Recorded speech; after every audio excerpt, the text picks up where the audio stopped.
दूषित भोजन है, वेश परिवेश दूषित है, जिसके कारण सब मन के अंदर सब दूषित चीज़ें पैदा हो गई हैं, सब इसीलिए सब काम बुरा चल रहा है। ठीक है। भगवान के पास लोग जाना नहीं चाहते हैं, भगवान की तरफ देखना नहीं चाहते हैं, और बुरे काम के लिए पर अग सुनाई सहस 10 काना, दूसरे की बुराई 10,000 कान लगा करके लोगों के द्वारा सुनी जाती है। और कहीं पर कथा हो रही हो, सत्संग अगर हो रहा हो, तो वहाँ पर लोग कहते हैं अरे ये तो सब चलता रहता है। वहाँ पर लोग जाने से डरते हैं, और जाने से डरते हैं तभी तो उनकी देखो, जहाँ सुमति तहाँ संपत्ति नाना। जब अच्छी बुद्धि होगी तो सत्संग में जाएंगे, और जहाँ कुमति तहाँ विपत्ति निधाना। जहाँ बुद्धि बिगड़ गई तो अनेकों प्रकार की समस्याएं उसके पास आती हैं, लेकिन व्यक्ति विचार नहीं कर पाता कि हम क्या कर रहे हैं, इसका परिणाम क्या हो रहा है। तो मन में सोचता है कि सब कुछ ठीक हो रहा है, माल आ रहा है, माल आ रहा है।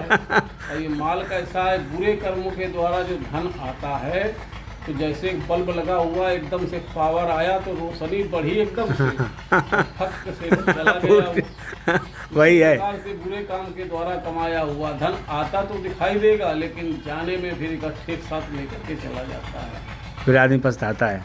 हाँ, तो इसलिए परिश्रम के द्वारा जो भी धन हो कमा करके, अब व्यक्ति जब खाता पीता है, भोजन करता है, तो भगवान में भी मन लगता है उसका, और नहीं तो मन उसका विकृत रहता है, अशांत रहता है। चोरी डकैती पूरे कामों को करने के लिए वो आतुर रहता है, और मन में न कभी शांति आती है, क्रांति बनी रहती है।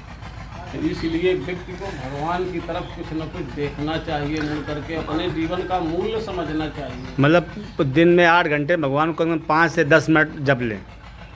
जब याद आ जाए कि भगवान हैं, भाव से प्रेम करो। भगवान कोई पदार्थ के भूखे नहीं है कि हमको ये चाहिए वो चाहिए, ये सब चीज़ न चाहिए भगवान को। भगवान को चाहिए केवल भाव, भाव से ही भगवान प्रसन्न होते हैं। ठाकुर जी को भोग लगाना है, उनके मुंह के पास तक ले जाओ, ठाकुर जी भोजन प्राप्त करो।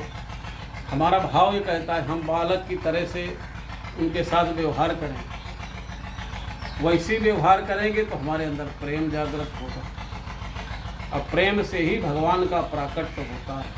जब प्रेम होगा तो भगवान विचारों में भी आएंगे, हम बुरे काम नहीं करेंगे, अच्छे काम करेंगे।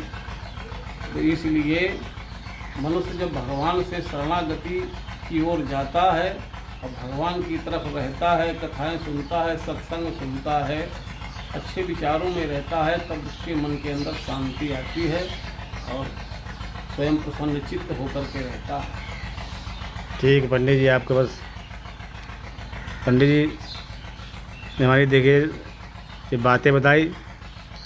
आप लोग सब लोग ध्यान दें, भगवान को कम से कम थोड़ा टाइम तो दें, जब समय मिले तब टाइम दें, तब जप लें।